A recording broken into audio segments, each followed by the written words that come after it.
जरूरी सूचना है आप सभी स्टूडेंट्स के लिए। स्टडी फॉर सिविल सर्विसेज का Android app Google play store में आ चुका है, उसको प्लीज तुरंत इंस्टॉल कर लीजिए।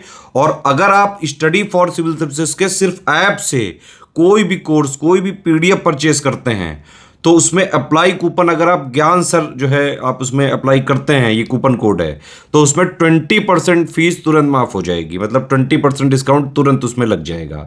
ज्ञान सर लिखना है, नॉर्मली ज्ञान सर स्मॉल लेटर में है सब कुछ, कोई स्पेस नहीं, कोई कॉलम नहीं, सिर्फ ज्ञान सर, GYANSIR। इस तरह से अगर कूपन कोड लगाते हैं आप ऐप में बाई करने से पहले, जो अप्लाई कूपन वाले में आता है, तो 20% का डिस्काउंट तुरंत मिलेगा। वीडियो देखिए। नमस्कार साथियों, स्वागत है आप सभी का स्टडी फॉर सिविल सर्विसेज में। ये क्लास है हमारी वर्ल्ड और इंडियन ज्योग्राफी की लिस्टिंग की, और मैं समझता हूँ ये टॉपिक बिल्कुल अपने अंतिम चरण पर है। जल्दी ही ये टॉपिक हमारा पूरी तरह से समाप्त हो जाएगा। तो आज का जो विषय है जिसकी हम चर्चा करेंगे वो है अंतर्राष्ट्रीय सीमा रेखाएं।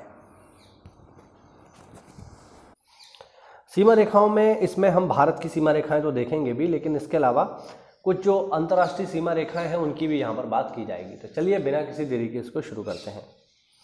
देखो, यहाँ पर पहला है हमारे पास डूरंड रेखा। डूरंड रेखा साथियों कहाँ पर है? पाकिस्तान और अफगानिस्तान के मध्य में है। और एक व्यक्ति थे जिनका नाम है मोंटेगर डूरंड, उन्होंने इस सीमा को निर्धारित किया था। उन्हीं के नाम पर इसका नाम डूरंड लाइन है। और ये जो रेखा है आज के समय में, डूरंड रेखा, ये जब खींची गई थी उस समय में भारत और अफगानिस्तान के बीच में थी, क्योंकि 1837 के आसपास इसको खींचा गया था। उस समय तो पाकिस्तान था ही नहीं। लेकिन आज के समय में जब भारत स्वतंत्र हो गया और भारत का विभाजन हो गया, तो आज के समय में ये रेखा जो है ये भारत और अफगानिस्तान के बीच नहीं है, बल्कि आज के समय में ये रेखा है अफगानिस्तान और पाकिस्तान के बीच में। ठीक है, और अफगानिस्तान इस सीमा रेखा को स्वीकार नहीं करता है, ध्यान रखना। आगे देखिए, आगे हमारे पास मैकमोहन रेखा। इसे 1914 में सर हेनरी मैकमोहन ने खींचा था, और ये भारत और चीन के बीच में है, ध्यान रखना। ठीक है, 700 मील लंबी ये एक रेखा है, मैकमोहन रेखा। और मैं आपको बता दूं कि भारत तो इस रेखा को मानता है, किंतु चीन इस रेखा को स्वीकार नहीं करता, ध्यान रखना। ठीक है, चीन इस रेखा को नहीं मानता है। इसीलिए वह, आपने देखा होगा कि अरुणाचल प्रदेश, लद्दाख वगैरह पर वह अपना कब्जा जताता है। आगे देखिए, आगे रेड क्लिफ रेखा। ये भारत और पाकिस्तान के बीच सीमा बनाती है। 15 अगस्त 1947 को रेड क्लिफ द्वारा इसका निर्धारण किया गया था। एक व्यक्ति थे मेजर रेड क्लिफ, जो कि एक वकील थे, उन्होंने इस रेखा को खींचा था भारत और पाकिस्तान के बीच में। फिर है हिंडनबर्ग लाइन। पहले सोवियत युद्ध के समय, पहले विश्व युद्ध के समय 1947 में इसको निर्धारित किया गया था। ठीक है, और ये जर्मनी और पोलैंड के बीच में सीमा निर्धारित करती है। फिर है मैन रहीम रेखा। मैन रहीम रेखा कहाँ पर है? सोवियत, रूस और फिनलैंड के बीच में है, ध्यान रखना। ठीक है, फिर है मैगिनॉट। मैगिनॉट रेखा है फ्रांस और जर्मनी के बीच में, ये भी याद रखेंगे, इंपॉर्टेंट है। फिर है 17वीं समांतर रेखा। ये किसके बीच में है? ये है उत्तरी और दक्षिणी वियतनाम के बीच में, ध्यान रखना। 17वीं समांतर रेखा उत्तरी और दक्षिणी वियतनाम के बीच में खींची गई है। ठीक है, आगे देखो, 24वीं समांतर रेखा कहाँ पर है? ये है भारत और पाकिस्तान के बीच में, ध्यान रखना। भारत और पाकिस्तान के बीच में काफ़ी सारी रेखाएं, जैसे एक तो आपको 24वीं समांतर रेखा दिखाई दे रही है, एक हमने ऊपर देखा जिसका नाम है रेड क्लिफ रेखा, देखो ये रही, ये भी भारत पाकिस्तान के बीच में है। और एक रेखा और है जिसको बोलते हैं LOC, लाइन ऑफ कंट्रोल, ये भी भारत और पाकिस्तान के बीच में है। आगे देखो, आगे है 38वीं समांतर रेखा। ये है उत्तरी तथा दक्षिण कोरिया के बीच में है, ध्यान रखना। नॉर्थ कोरिया और साउथ कोरिया के बीच में 38वीं समांतर रेखा। फिर है 141 डिग्री पश्चिमी देशांतर रेखा। ये पश्चिमी देशांतर रेखा अमेरिका और कनाडा की सीमा निर्धारित करती है, याद रखेंगे। आगे है 49वीं समांतर रेखा। ये है अमेरिका और कनाडा के बीच में।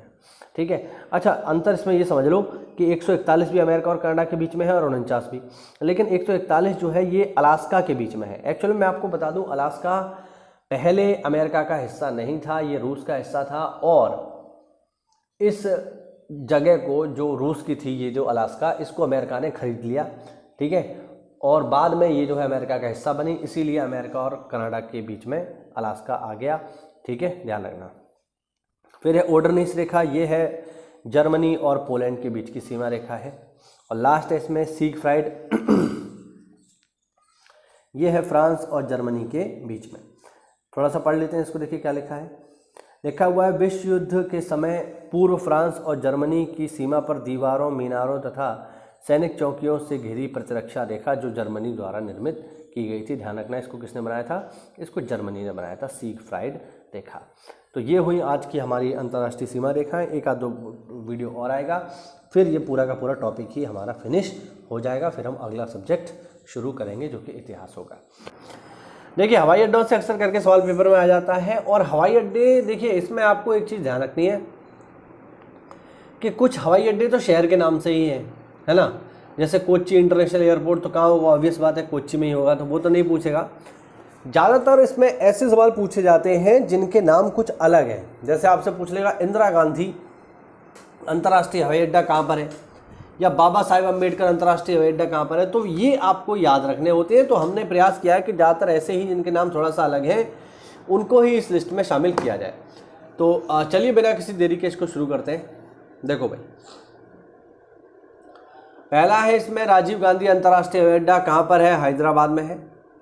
दूसरा है कोचीन अंतर्राष्ट्रीय हवाई अड्डा, ये कहाँ पर है? कोच्चि में है। वीर सावरकर अंतर्राष्ट्रीय हवाई अड्डा कहाँ पर है? पोर्ट ब्लेयर में है। पोर्ट ब्लेयर की ही सेल्युलर जेल में वीर सावरकर को बंद रखा गया था, आप लोगों को पता होगा। फिर है डाबोलिम अंतर्राष्ट्रीय हवाई अड्डा गोवा में। केम्पेगौड़ा काफ़ी फेमस है, बेंगलुरु में। नेताजी सुभाष चंद्र बोस अंतर्राष्ट्रीय हवाई अड्डा कोलकाता में। अन्ना अंतर्राष्ट्रीय हवाई अड्डा चेन्नई में है। आगे देखो,